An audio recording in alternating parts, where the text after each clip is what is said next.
Namaste friends, welcome to Disha Trainings. This is NGR. Friends, నేను బేసిక్గా BTech mechanical engineering చేశాను. గల్ఫ్లో junior engineer నుంచి project manager దాకా పనిచేశాను. నేను ఇప్పుడు చేయబోయే వీడియోకి ఒక ప్రత్యేకత ఉంది. ఇలాంటి వీడియోస్ ఇంకా 30 చేయబోతున్నాను. ఏంటంటే ఈ డాక్యుమెంట్ కంట్రోలర్ ఏమేం పనులు చేయాల్సి ఉంటుంది, అది దాని గురించిన షార్ట్ వీడియోస్ ఒక 30 వీడియోస్ ఉంటాయి. So let us begin friends. మీరు కనుక గల్ఫ్ వెళ్ళాలనుకుంటే, మీరు 10th కానీ ఇంటర్మీడియట్ కానీ డిగ్రీ దాకా చదివి మధ్యలో ఆపేసినా కానీ మీరు ఈ డాక్యుమెంట్ కంట్రోలర్ కోర్స్ నేర్చుకోవచ్చు.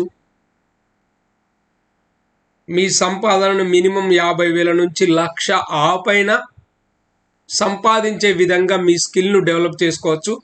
ఫ్రెండ్స్, ఈ కోర్స్ మేము మన కోరుట్ల ఇన్స్టిట్యూట్లో నిర్వహిస్తున్నాం. మరిన్ని వివరాలు కావాలంటే మా ఫోన్ నెంబర్ నేను డిస్ప్లేలో పెడతాను. మీరు వాట్సాప్ చేయొచ్చు.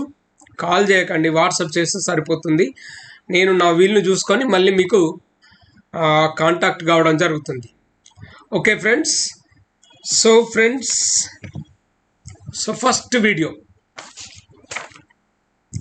డాక్యుమెంట్ కంట్రోలర్గా మీరు ఉన్నప్పుడు మీ దగ్గరికి ఒక డాక్యుమెంట్ వచ్చింది అనుకోండి, దానికి చేయాల్సిన ఫస్ట్ పని ఏంటంటే you have to identify the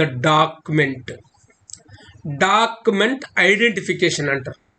అంటే ఇది ఏ డాక్యుమెంట్, ఇది ఒక డ్రాయింగా, ఒక మెటీరియల్ సబ్మిటలా, లేకపోతే ఒక ఇన్స్పెక్షనా, ఒక ఆర్ఎఫ్ఐయా, లేకపోతే ఒక ఫీల్డ్ చేంజ్ నోటా, లేకపోతే ఒక O&M మాన్యువలా, వాట్ ఈజ్ ఇట్ అని దాన్ని మనం ఫస్ట్ ఐడెంటిఫై చేయాల్సి ఉంటుంది.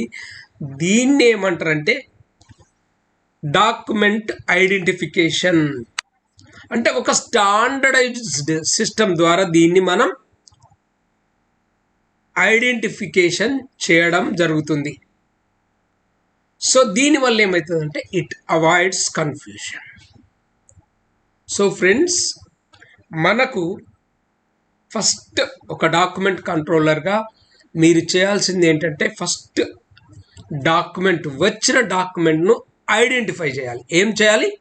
Identify. Establish a clear and standardised system for naming and identifying documents. అంటే ఇంతకుముందు నేను చెప్పినట్టు మీరు డాక్యుమెంట్స్ను ఫస్ట్ ఐడెంటిఫై చేయాలి, నేమింగ్ చేయాలి, దానికి పేరు పెట్టుకోవాలి. అది పేరుతోటే మీ దగ్గరికి వస్తుంది. ఏదైనా డాక్యుమెంట్ పేరు లేకుండా మీ దగ్గరకు వచ్చింది అనుకోండి, అదేంటంటే అనాథ. It has got no one. అలా ఉండదు. Any document it comes with a name.